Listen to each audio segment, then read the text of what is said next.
plea deal for the man accused of killing 4 University of Idaho students in 2022. 1122 King Road.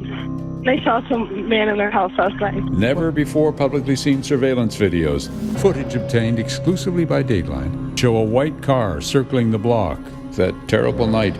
All right, we have some breaking news coming into our newsroom right now in connection to the Idaho college killing case. According to new court filings just dropped, prosecutors allege that 2 of the surviving roommates were trying to reach the victim. Is this your place? Yeah. Perfect. You know, over here.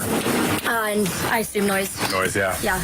On a quiet morning in Moscow, Idaho, 4 university students were brutally murdered in their home, ambushed without warning. It happened in the early hours of November 13, 2022, in a 3-story off-campus house where 6 students lived. There were no screams, no calls for help. One roommate reported hearing soft crying. Another opened her door and saw a masked figure pass by in silence. It would take weeks for investigators to piece together what happened that night, and even longer for a suspect to emerge. How could someone carry out such violence and disappear unnoticed? And why did the trail eventually lead to a criminology PhD student living just 8 miles away? This is the Grim Crim Vault, where we bring you the world's darkest and most haunting crimes. Ethan Chapin, just 20 years old, was a freshman from Conway, Washington, and one of a set of triplets. He was known for his love of basketball, his laid-back nature, and his close bond with his siblings. He had recently started dating 20-year-old Zana Kernodle, a junior at the University of Idaho, majoring in marketing. Zana was full of energy and humor, with a big personality that lit up any room. Madison Mogan, 21, from Coeur d'Alene, was a senior, also studying marketing.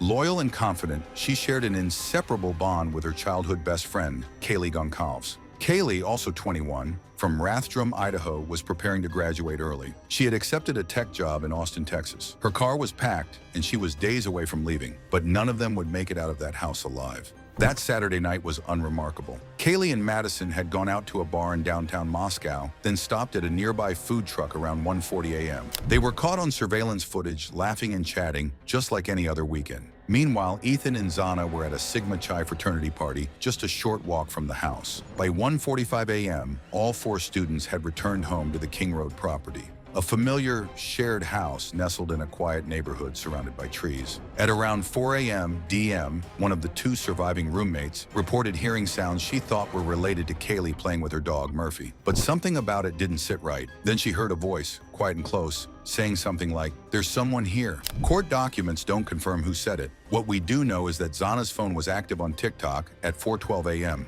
confirming that she was awake at the time of the attack. DM opened her bedroom door more than once. At one point, she heard crying, then a male voice calmly saying, "It's okay, I'm going to help you." The words weren't panicked, they weren't loud, just unsettlingly calm, as if the speaker had already decided what came next. Nearby, a neighbor's security camera captured faint audio, a series of whimpers, a loud thud, and the sound of Murphy barking, frantic and high-pitched. Then just after 4 a.m., DM opened her door again. This time she saw him, a man dressed in black, wearing a mask over his mouth and nose, walking toward the sliding glass door and past her. She stood frozen, locked in place, staring at him as he walked by. The only detail she remembered clearly was his bushy eyebrows. She shut her door and locked it, later telling police she experienced what she called a frozen shock phase. Morning came, and the house was quiet, too quiet. Messages went unanswered and calls rang out. At 11:58 a.m., nearly 8 hours after the attacks, someone inside the house called 911 to report an unconscious person.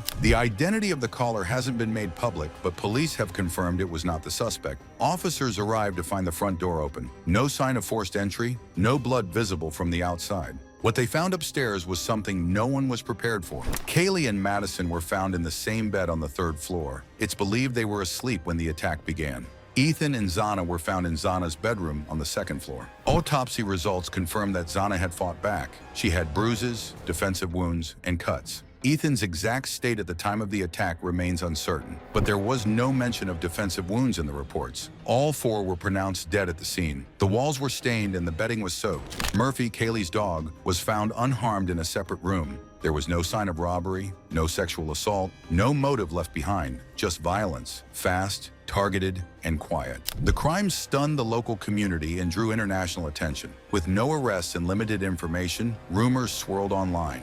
The Moscow Police Department, assisted by Idaho State Police and the FBI, reviewed over 20,000 tips. They examined hours of surveillance footage, cell tower pings, and security camera clips. Eventually, a lead emerged. A white Hyundai Elantra seen passing the house several times between 3:29 and 4:20 a.m. Its driving pattern stood out. It circled the neighborhood repeatedly, slowed down, and returned again just before the estimated time of the murders. Investigators traced the vehicle to a man living in Pullman, Washington, just across the state line. His name was Bryan Christopher Kohberger. Kohberger was a 28-year-old criminology PhD student at Washington State University. He held a master's degree in criminal justice and had a deep interest in the psychology of offenders. He also drove a white Hyundai Elantra. Investigators began quietly monitoring him. During a cross-country drive with his father, Kohberger was pulled over twice in Indiana, once for tailgating, once for speeding. Back in Pennsylvania, he was seen wearing gloves while taking out the rubbish and placing trash into neighbors' bins. He was arrested on December 30th at his parents' home.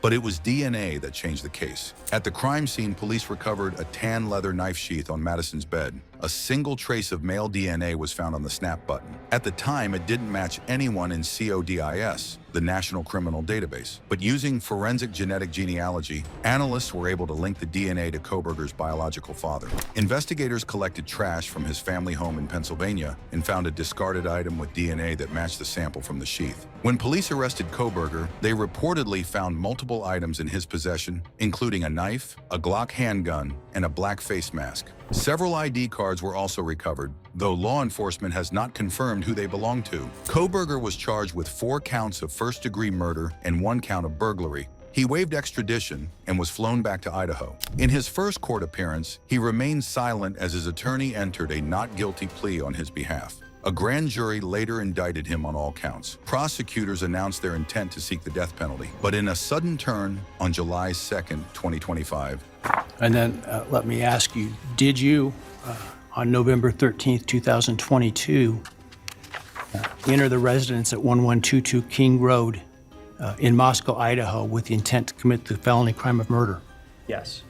Bryan Kohberger pleaded guilty to all charges. As part of a plea agreement, he admitted to the killings and accepted 4 consecutive life sentences without the possibility of parole, avoiding the death penalty. His sentencing is scheduled for later this month. The house at 1122 King Road has since been demolished, but the questions it raised remain. What drove a criminology student to commit such a calculated act? Why that house? Why those students? The scars left behind stretch far beyond the crime scene itself, in the families, in the university community, and in a justice system now grappling with a case that captured the world's attention. Do you believe justice was truly served, or is there still more to this story? Let us know in the comments. And if you want more deep dives into chilling crimes like this, hit like and subscribe so you don't miss what's next. You're watching the Grim Crim Vault.